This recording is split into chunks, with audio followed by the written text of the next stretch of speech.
सीधी सादी दयालु महिला थी जिसकी बस एक इच्छा थी, बस एक ही सपना, और उसका सपना ये था कि उसकी एक बेटी हो। बहुत दिन बीत गए लेकिन उसका ये सपना पूरा नहीं हुआ। बीतते समय के साथ उसकी बेटी पाने की चाह और बढ़ती गई। एक दिन अपने सपने को सच करने के लिए वो एक जादूगरनी के पास गई और उसने उस जादूगरनी से अपनी इच्छा के बारे में बताया। उस डायन ने उसे एक जादुई बीज दिया और उसे जमीन में बोने के लिए कहा। थम्बलिना का जन्म। वैसे तो उस महिला का दिल टूट चुका था, लेकिन फिर भी उसने वो बीज मिट्टी में बो दिया और अगली ही सुबह जब उसने देखा तो वो बीज एक पौधा बन चुका था जिसमें एक बहुत ही खूबसूरत और बड़ी सी कली भी थी। उस कली की खूबसूरती को देख के वो इतनी खुश हुई कि उसने प्यार से उसे चूम लिया। क्योंकि वो पौधा जादुई था, इसलिए चूमते ही वो एक खूबसूरत फूल में बदल गया। वो महिला चकित हो गई क्योंकि उस फूल के अंदर बैठी थी एक छोटी और प्यारी सी लड़की जो बस अंगूठे जितनी बड़ी थी। उस महिला ने उसका नाम रखा थम्बलिना। थम्बलिना का जीवन। थम्बलिना उस महिला की जिंदगी का एक अहम हिस्सा बन गई। थम्बलिना उसकी जरूरत का सारा सामान उसे देती थी। उसने सोने के लिए एक बहुत ही प्यारा छोटा सा बिस्तर बनाया और गुलाब की पंखुड़ियों से प्यारे कंबल। थम्बलिना खुशी खुशी छोटे से पंखुड़ी से बने नाव में खेलती रहती थी। घोड़े के बाल उसके लिए चप्पू का काम करते थे। उसकी आवाज बहुत मधुर थी।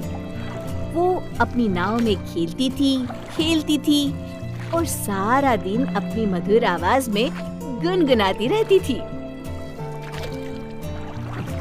पूरा दिन खेलने के बाद थम्बलिना अपने छोटे से बिस्तर में जाकर सो गई और जब वो सो रही थी एक बड़ी सी मेंढक खिड़की पर आई और उसने उस प्यारी सी बच्ची को देखा।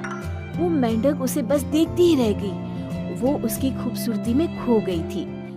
उसने सोचा कि थम्बलिना उसके बेटे के लिए अच्छी जीवन साथी बन सकती है, इसलिए उसने उसे उठाया और वहाँ से लेकर भाग गई और किसी को पता भी नहीं चला कि उस मेंढक ने थम्बलिना को अगवा कर लिया है। वो मेंढक थम्बलिना को झील के पार ले गई जहाँ उसका परिवार रहता था। उसने प्यारी थम्बलिना को अपने कुरूप और बहुत मोटे बेटे से मिलाया जो बिल्कुल अच्छा नहीं दिखता था। जब उसने थम्बलिना को देखा तो वो भी बहुत खुश हो गया। हालांकि माँ और बेटा दोनों के मन में डर था कि थम्बलिना उनके चंगुल से कहीं भाग न जाए और इसी डर से उन्होंने उसे झील के पानी में कमल के पत्ते पर बिठा दिया और उस पत्ते को झील के बीचों बीच पहुँचा दिया। दोनों माँ बेटे बहुत खुश थे कि अब तो थम्बलिना भागकर जा ही नहीं सकती और उसी दौरान उन दोनों ने शादी की तैयारियां भी शुरू कर दी। जब दोनों माँ बेटे बात कर रहे थे तो झील की दो मछलियाँ उनकी बातें सुन रही थी और उन्होंने थम्बलिना की मदद करने की योजना बनाई। दोनों मछलियों ने एक तितली की मदद से कमल के पत्ते को झील के किनारे पर पहुँचा दिया और इसी तरह थम्बलिना वहाँ से भाग गई।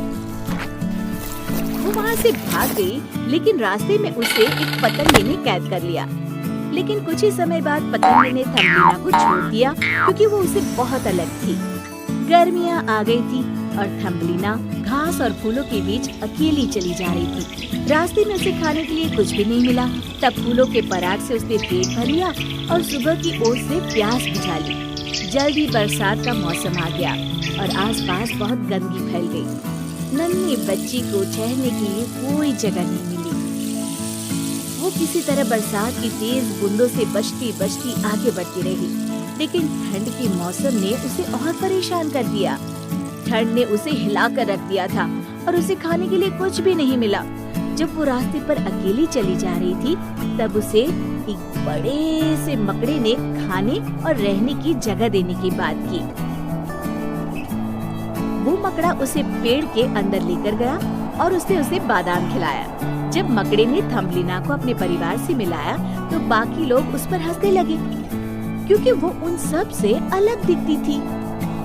वो जोर जोर से रोने लगी और वहाँ से चली गई और फिर से वो ठंड में अकेली आगे बढ़ने लगी। उसने देखा एक छोटा सा घर जो लकड़ी और पत्तों से बना था। उसने वहाँ मदद मांगने की सोची और जाकर घर का दरवाजा खटखटाया। वो एक चूहे का घर था। चूहा थम्बलिना की खूबसूरती देखकर आश्चर्यचकित हो गया। उसने उस चूहे से रहने और खाने के लिए मदद मांगी। चूहे ने कहा, तुम जब तक चाहो यहाँ रह सकती हो। एक दिन वो चूहा एक अमीर छछूंदर को लेकर आया।